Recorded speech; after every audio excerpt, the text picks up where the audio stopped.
ज्यादातर बच्चे जब एसएससी की तैयारी कर रहे होते हैं तो वो इंग्लिश को लेके बहुत ज्यादा टेंशन में आ जाते हैं और बेचारे ये पूछते रहते हैं कि हमें तो इंग्लिश आती ही नहीं।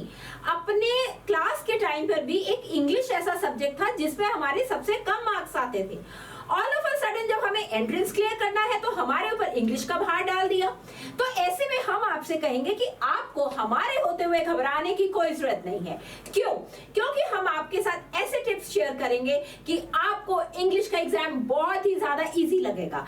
अगर फिर भी वो टिप्स के साथ आपको सेटिस्फेक्शन नहीं मिलती तो आप हमारे साथ विक्रमास पे आइए और हमसे ऑफलाइन क्लासेस लीजिए। पर आज के लिए मैं सिर्फ आपके साथ टिप्स शेयर करने वाली हूं जिससे कि आपको पता चल जाएगा कि आपको अपनी एसएससी की तैयारी कैसे करनी है।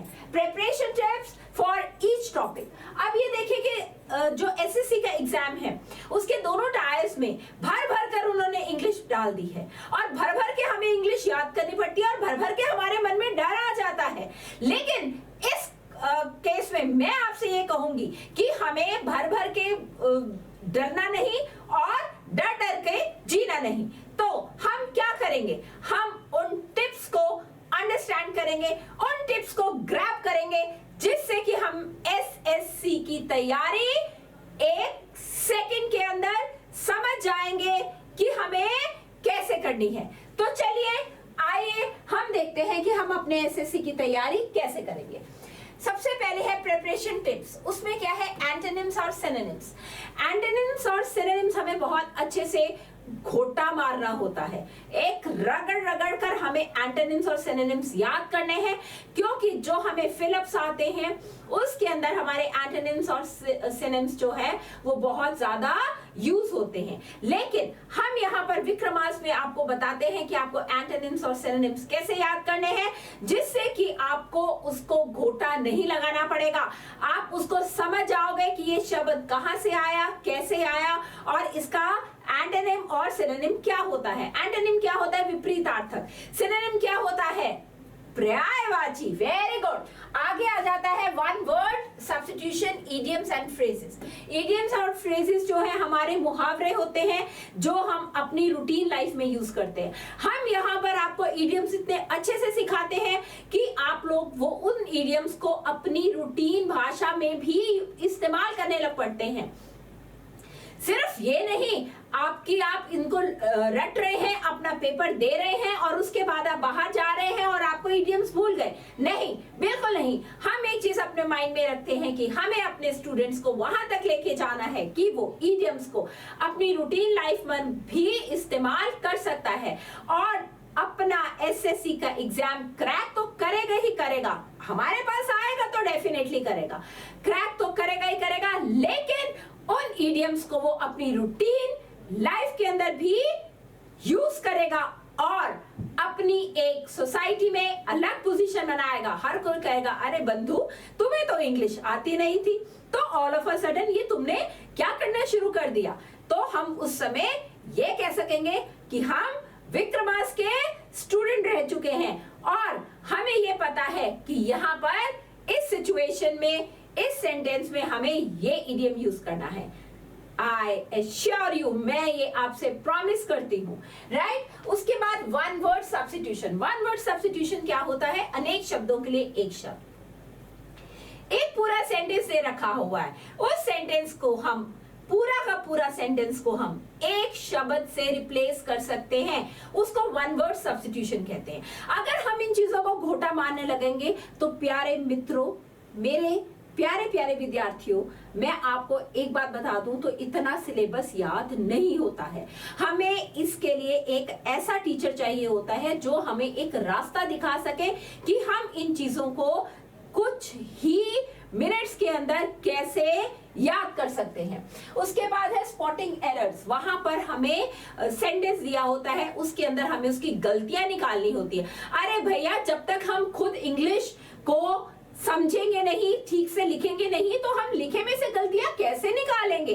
तो ये सब कुछ भी हम आपको विक्रमास पर सिखाते हैं, राइट। इसके बाद क्या आ जाता है? Spelling mistakes. स्पेलिंग मिस्टेक्स तो हम तब निकाल पाएंगे ना अगर हम स्पेलिंग्स को याद करेंगे। अब स्पेलिंग्स को याद तो हमने स्कूल समय में भी बड़ी मुश्किल से किया था, पर कोई ना कोई तो ऐसा फंडा होगा जिससे हम स्पेलिंग्स बहुत अच्छे से याद कर पाएंगे। तो उस फंडे को लर्न करने के लिए be with us on Vikramas, right? वो जो एक तरीका है उसको याद करने के लिए बी विद अस ऑन विक्रमास। उसके बाद है क्लोज पैसेज, कॉम्प्रिहेंशन पैसेज होता है।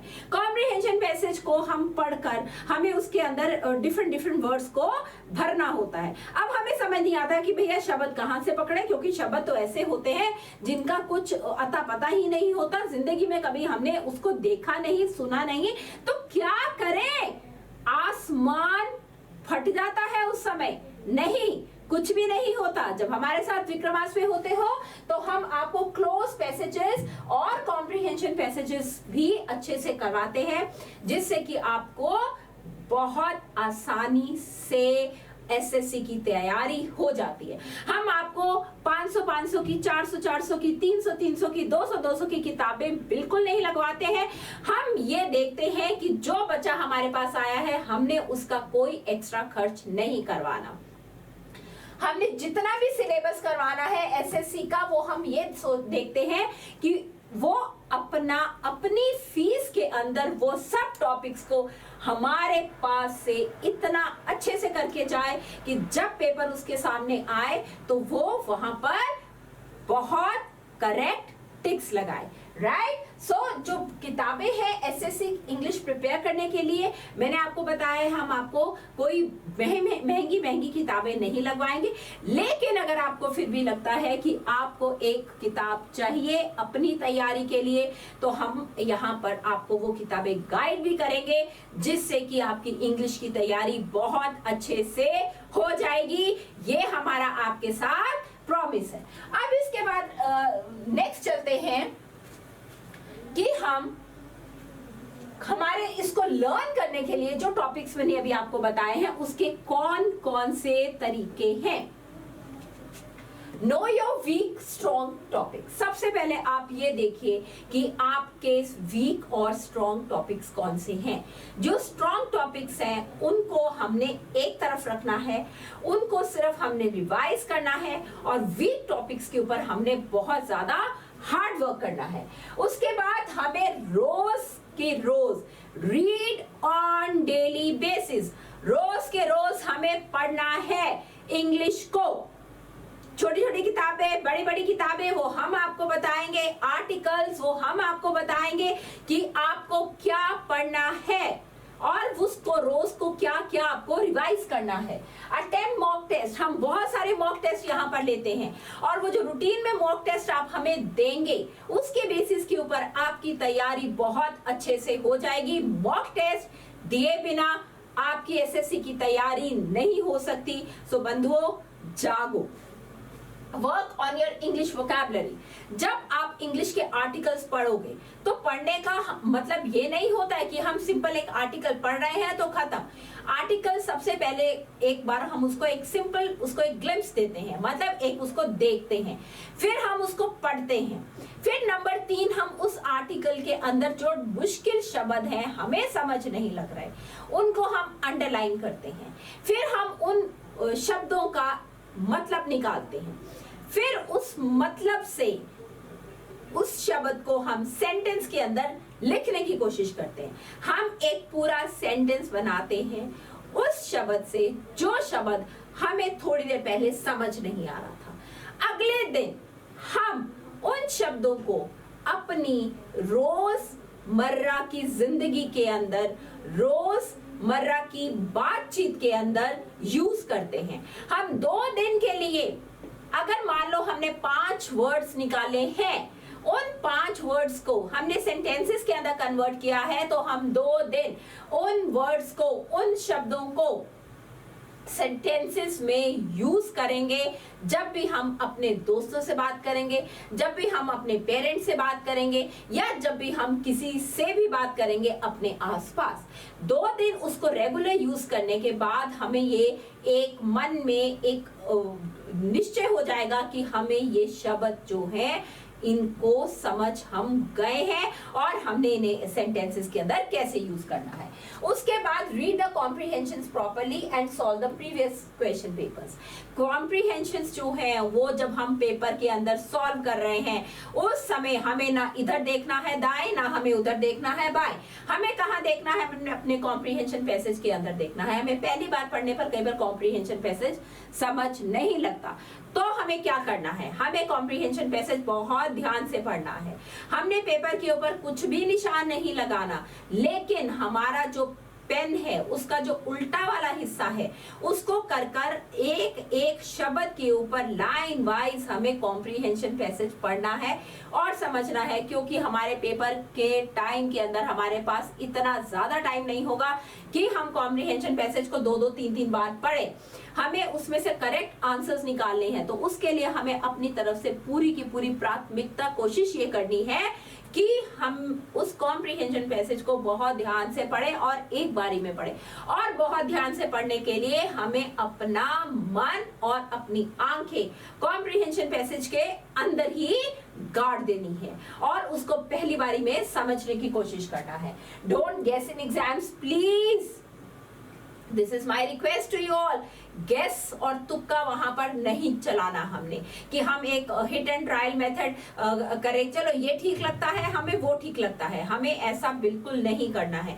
हमें अपने एग्जाम की तैयारी बिल्कुल ऐसे से करनी है कि सबसे पहले जो हमें आंसर्स करेक्ट श्योरली लगते हैं कि इसका आंसर तो यही है, इसका आंसर तो यही है, इसमें हमें सोचने की जरूरत नहीं है, हम उनको फटाफट पहले टिक लगाएंगे। जो हमारे क्वेश्चंस रह जाते हैं उनको हम बाद में बहुत ध्यान से पढ़ते हैं, पर हम अपनी घड़ी की सुई भी देखते हैं कि वो कहां पर चल रही है और हमारे पास कितना समय रह गया है।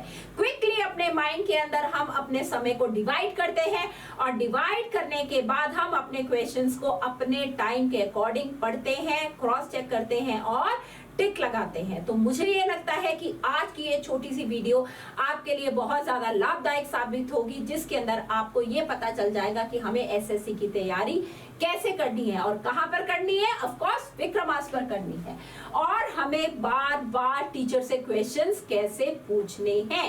So till now all of you, thank you for being with me, waiting for you all.